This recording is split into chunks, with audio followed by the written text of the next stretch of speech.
Have you ever been completely alone when suddenly you got this strange sense that you were being watched? If no, you're lucky, because it's pretty weird. If yes, what if I told you that those weren't just moments of paranoia? Yep, that's right. I'm Hannah Hill, and today I'm going to tell you why you're not crazy and why I'm not either, which is how I used to feel when that would happen. That was until I had an experience with what I can only describe to be a poltergeist. No lie, no exaggerations, and I promise you, my mind was just as blown as you think it would be. So I'm sure by this point you want to hear my story. Well, sit back, relax, grab a snack, because I am about to tell you this story and blow your mind. It was the summer of 2018, and I had just gotten done fighting a really severe wave of depression, which is something I still struggle with to this day. But I was ready to start a new phase of life in the awesome city of Chicago, Illinois. Everything was awesome there. The house that I lived in was really nice, but it was a very old house that had been completely redone. I do want to note that the rent was really expensive, so in order to afford it, I had to share a bedroom with my roommate, Ashley, but she never touched my stuff.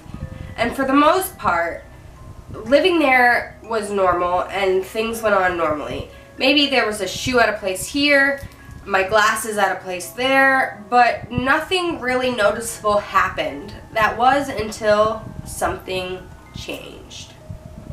I'm not sure what exactly it was that had changed things to make this transpire. I hung a picture of Jesus above my bed that I had gotten at a grocery store, and I just thought it was cute. So I know that seems like something really small to trigger it, but I can't think of anything else. I'm not sure what it was exactly, but one night as I was going to bed, things just felt different. The air just felt heavier, denser, and I felt almost this sense of dizziness, but I just shook it off to something physical and decided to go to bed. Now, as I was turning out my light, I rolled over, and this is where things kind of get crazy, and it's hard to explain.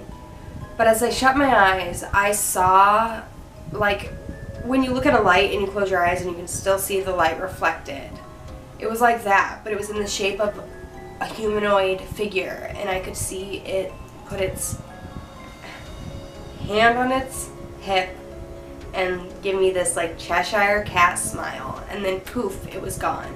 And of course I just said to myself, this was just a hallucination, you're just tired, you're just dizzy, just go to bed, things will be normal. That was until I woke up at 3 a.m. the next morning with this thing pushing on my mattress. So I know what you're thinking, I was probably just dreaming or hallucinating or something like that. And that's what I thought at first too. But as I laid there, becoming fully lucid from my sleep, I still felt something pushing slowly on my mattress. And so as I'm laying there, stiff as a board, staring at my ceiling, waiting for it to stop, and it doesn't, I'm fully conscious, and at this point, I decide to look and see if there's anything there. Not expecting to see anything, because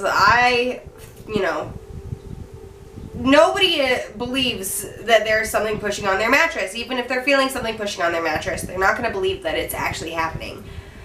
So I pull back my covers and I see my mattress rise and then fall and then rise again. And once my brain kind of processes this and my heart stops skipping a beat, I jump into my roommate's bed, I swear without even my feet touching the floor. And I cuddle up real close to her, and of course, she doesn't wake up. It's almost like she was drugged. That's how hard it was to wake her up. And so I'm there alone after just experiencing this, and I'm like, okay, I'm just gonna go to bed, whatever. And then I feel it pulling the covers away from the bed. So with all of my strength, all of the strength that I can muster, I say to it, in the name of Jesus Christ, leave me alone. And I'm not kidding you guys. And this only worked one time when I said it, but it worked, and it went away. hopefully forever was what I was thinking. And then I went on with my day like usual. So at 5 o'clock p.m. I'm so exhausted from not sleeping. I've been questioning my reality all day. I go home and I get in my bed and I'm ready to go to sleep. And that was until I felt this thing float back up on my mattress. I don't want to explain in detail every single thing that this ghost did to me, but I'm just going to list a few of the things that I encounter.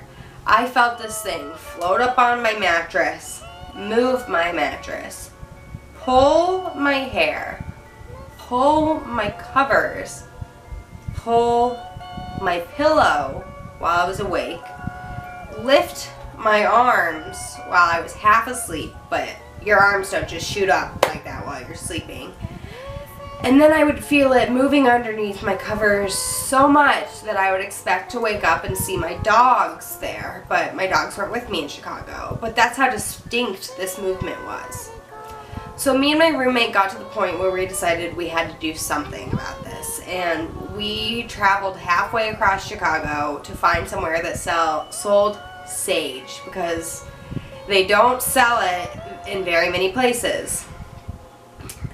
And when we get there, we see this man who gives me advice. I tell him what I'm going through and he gives me this advice. He says to me, don't show fear, just ignore it, acknowledge it, but ignore it, and let it know you know it's there, but that you're not bothered by it. And of course this advice, I didn't listen to it first, and we went home and tried to do the cleansing. And this is where things got really, really scary for me, because I honestly thought I was going crazy, and I think that's what I wanted. I started to hear noises. Like, I would be sitting alone in my room and I would hear a landline ringing in the hallway that I didn't know, or that I knew wasn't there. Or I would hear a radio on when I knew no one else was home. Or it got even so weird to the point where I was hearing arcade noises, like Pac-Man noises, like wah, wah, wah, wah, in my bedroom. And I could hear it moving like farther and closer away to me, as if this thing was like making the noise and it was floating around my bedroom.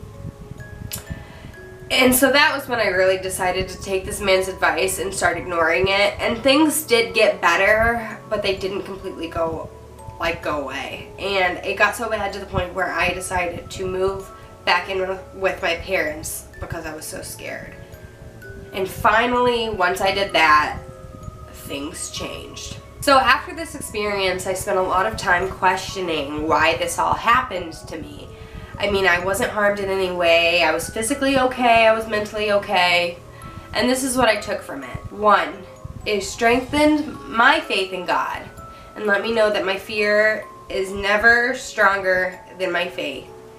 2, it energized me to go on this exploratory discovery of what exists in this world. And that's what my next video is going to be about. We're going to be discussing what are the types of ghosts. If ghosts are real, are they all the same? Are there different kinds? Well, we're going to find out. And lastly, the thing that I took from this is that there could be one right next to you right now. And you wouldn't even know it because they're quiet and invisible like that.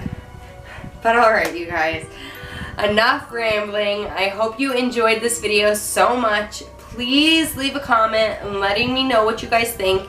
If you don't know what to comment, just leave a ghost emoji letting me know this video scared you.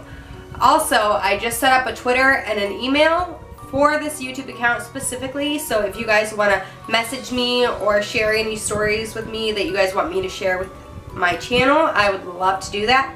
Or feel free to add me on Instagram. And besides that, I hope you guys have a wonderful and creepy day or night. Bye!